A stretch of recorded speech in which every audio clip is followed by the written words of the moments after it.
আসসালামু আলাইকুম, ওয়েলকাম সবাইকে। লতার রসইতে হাজির হয়ে গেলাম নতুন আরও একটা রেসিপি নিয়ে। আজকে আপনাদের সাথে রমজান স্পেশাল একটা ইফতারের ভীষণ মজার একটা ডেজার্ট রেসিপি শেয়ার করব। আশা করছি ভালো লাগবে। তৈরি করে দেখাবো কোকোনাট মিল্ক পুডিং। ইফতারের সময় যদি এরকম মজাদার ঠান্ডা ঠান্ডা একটা ডেজার্ট রাখতে পারেন, সবাই কিন্তু খুশি হয়ে যাবে। সেই সাথে আপনার কলিজাটাও ঠান্ডা হয়ে যাবে। আর এটা দেখতে এতটাই সুন্দর, বাচ্চারাও খাবে। আর আমি যেভাবে তৈরি করেছি, যারা ডায়েট করছেন তারা কিন্তু নিশ্চিন্তে খেতে পারবেন, ওজন একটুও বাড়বে না। তাহলে চলুন দেখে নেই। আমি একটা হাঁড়িতে প্রথমে এখানে নিয়ে নিচ্ছি ডাবের পানি 1.5 কাপ পরিমাণ। আমি 1.5 কাপ পরিমাণ নিয়েছি। আপনারা যদি বেশি পরিমাণে করেন সেক্ষেত্রে বেশি পরিমাণে নেবেন, সেক্ষেত্রে কিন্তু উপকরণ সব কিছু বাড়বে। এখন এখানে আমি দিয়ে দিব একটু মিষ্টি ভাব আনার জন্য জিরো ক্যাল। যারা জিরো ক্যালটা দিতে চান না তারা এখানে 1 টেবিল চামচ পরিমাণ চিনি দিয়ে দিবেন। তবে আমি জিরো ক্যালটা দিয়েই করছি।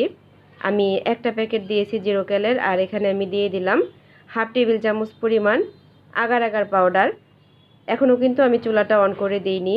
জিরো ক্যাল এবং আগার আগার পাউডারটা সুন্দর করে মিক্স করে চুলাটা অন করে দিব। আর এইভাবে অনবরত একটু নাড়াচাড়া করতে হবে।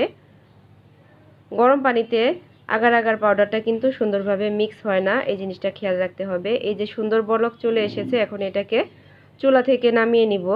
চুলা থেকে নামিয়ে সরাসরি একটা সার্ভিং ডিশে এইভাবে রেখে দিব। আর অপেক্ষা করব 30 থেকে 40 মিনিটের জন্য। 30 থেকে 40 মিনিটের মধ্যেই কিন্তু এটা সেট হয়ে যাবে, ফ্রিজে রাখার প্রয়োজন নাই। তো এই যে আধা ঘন্টা পরে আমি চেক করে নিচ্ছিলাম, এটা একদম সুন্দর সেট হয়ে গিয়েছে ডাবের যে পানিটা। এখন ছুরি দিয়ে ছোট ছোট করে আমি কিউব আকারে কেটে নিব। এই যে দেখেন খুব সুন্দর হয়েছে, এগুলি একদম গ্লাসের মতো লাগছে। এখন এগুলিকে আমি এক পাশে রেখে দিব।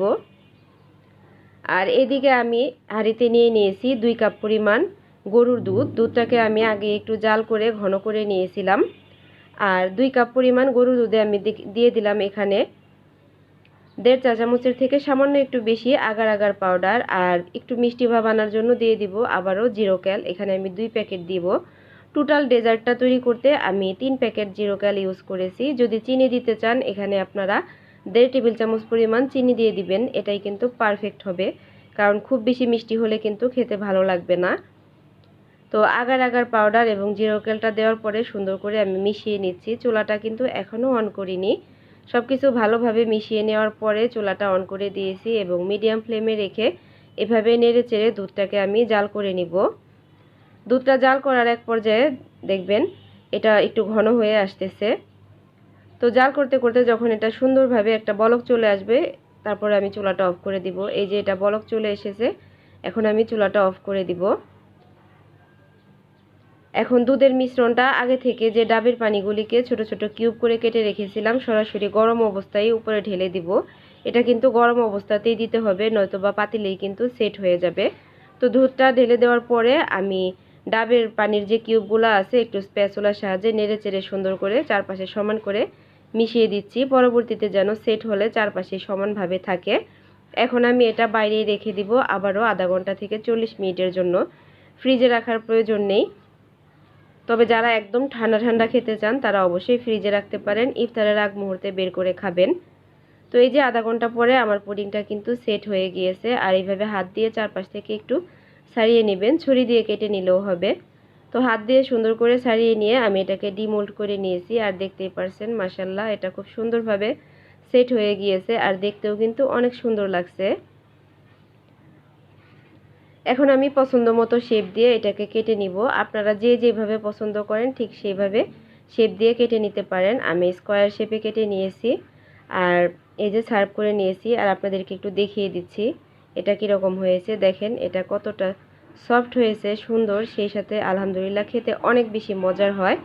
ইফতারের আয়োজনে কিন্তু অবশ্যই এটা রাখতে পারেন, মাঝে মাঝে সবাই অনেক পছন্দ করবে। রেসিপি ভালো লাগলে পেজটাকে ফলো দিয়ে দিবেন, সেই সাথে চ্যানেলটাকে সাবস্ক্রাইব করে নেবেন।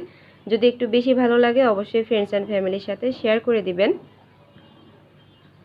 আর অবশ্যই কমেন্ট করে জানাবেন আজকের রেসিপি কেমন লাগলো। তো সবাই অনেক বেশি ভালো থাকবেন, সবাই সবার জন্য দোয়া করবেন। আবারও দেখা হবে নতুন এবং সহজ কোনো রেসিপি নিয়ে। সেই পর্যন্ত লতার রসইয়ের সাথেই থাকবেন, কারণ লতার রসই মানেই কিন্তু সহজ এবং পারফেক্ট রেসিপি। আল্লাহ হাফেজ, আসসালামু আলাইকুম।